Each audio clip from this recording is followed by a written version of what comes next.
Quality of inventory versus quantity. You touched on that a little bit earlier when we were talking about, having depth versus breadth.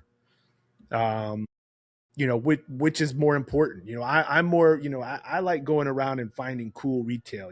So I'm not necessarily I'm not wowed by size. I'm wowed by, wow, this is a cool environment. They're carrying cool brands, um, and they're paying attention to what's going on.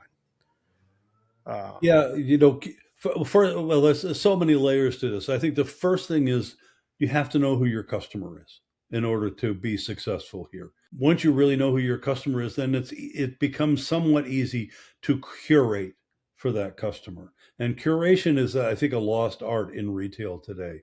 The sort of thing. Okay, I know there. Back in the day on Lincoln Road in Miami, there was a store called Home. And it was probably the most highly curated store I'd ever been in. It was aimed at a wealthy South American gay male who was probably 25 years old. And everything in the store was right for him. They had shoes, clothing, music, books, accessories, home furnishings, the gamut. And it was for this narrow a consumer. Um, and luckily, well, not luckily, intentionally, there were a lot of that attribute, that cohort that I just described in Miami at the time, and so the store was wildly successful, wildly it was successful, and perfect demographic for a store like that. precisely. So if you're wherever if you know who your customer is, and then you begin to curate that assortment around them, you get a core of the business, and then you really have, again, this is where the art comes in, the depth of what do I have.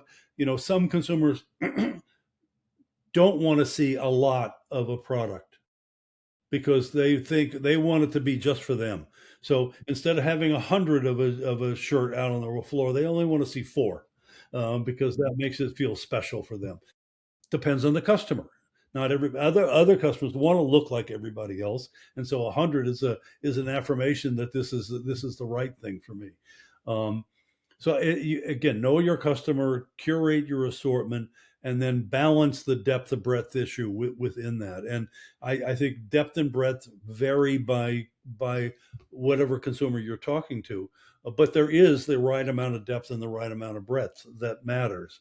And so I don't think you can say you need to be X on this axis and Y on that axis for depth versus breadth. Um, I think it becomes evident to you as you really understand who your customer is.